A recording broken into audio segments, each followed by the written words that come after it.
Good morning friends, আমি স্বপ্না চ্যাটার্জি। আজকে আবার একটা নতুন ভিডিও নিয়ে তোমাদের চলে এলাম। কী করছো তোমরা বলো? আজ সকালে উঠে দেখছো স্নান করা হয়ে গেছে, ঠাকুরকে জল দিয়ে সব হয়ে গেছে। এবারে রান্নার দিকে। রান্না তো তোমাদের বলেছি যে রান্না কে কী খাবে, মানে আমাদের ঘরে নানামুনির নানা মত। যারা দেখো, এটা একটা বড়া আলু ঝিঙে দিয়ে একটা ঝোল হবে, বুঝলে? এই রান্নাটা হচ্ছে দেখো টমেটো আলু পোস্ত। দেখো এটা হচ্ছে সোয়াবিন বড়ি আলুর ঝোল, মানে এটা আমার হাজব্যান্ড খেতে খুব পছন্দ করে। হাজব্যান্ড মেয়ে দুজন, মানে কত রকম হচ্ছে দেখো।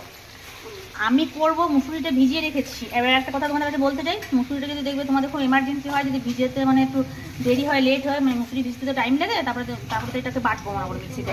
তো এটা দেখো করেছি, এটা বড়া পোস্ত করবো, ঠিক আছে? মানে মুসুরি বড়া দিয়ে পোস্ত দিয়ে এটা করবো, ছোটো বড়াগুলো করবো ভিজেটা। হ্যাঁ, তোমার যেটা বললাম, একটু হালকা গরম জলটা দিয়ে দিবে মুসুরির সাথে, তারপরে দেখবে ওটা দেখবে নিচে পড়ে দেখবে 10-15 মিনিটের মধ্যে ভিজে গেছে। যেমন আমারটা ভিজে গেছে, আর একটু হলে আমি এটা বাটবো, এটা দিয়ে পোস্ত করবো। আর দেখো আমার সোয়াবিন বড়ি হয়ে গেলো চাপানো।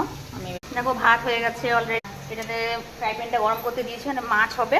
আর দেখো আমাদের বৌদি একটা রেসিপি করছে, দুধ পোয়া।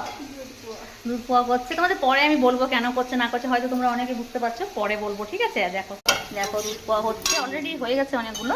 দেখো এইগুলো কিন্তু দেখো সবাই কিনতে পারে, ঠিক আছে? পয়সা দিতে সবাই পারে, কিন্তু হাতে বানিয়ে যে খাবারটা দেওয়া হয় সেটার মধ্যে কিন্তু যে আন্তরিকতা, যে ভালোবাসা, সেটা কিন্তু উন্নত হয় না। সব বেটে রেখেছে, করেছে, আর পুরো ঝাঁঝটা লাগছে। আর দেখো সর্দি দিকে রান্না করছে, একসাথে সবাই মিলে করছি।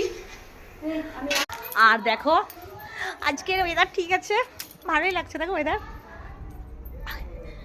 যাই হোক জানো একটা কি দেখবে, মানে একটু রোদ দিলে মনে হচ্ছে কি যে কাপড়গুলো মিলে দিন, কাপড়গুলো না শুকালে একটা কাপড় কিছু শুকায়নি, মানে এত খারাপ লাগছে। দেখো চারিদিকে আনলাতে মেলা আছে, আর দেখো কাপড় যদি না শুকায় পড়তে খুব কেমন একটা লাগে। আর এখনকার সবার কেন শরীর খারাপ হচ্ছে বলো তো বন্ধুরা?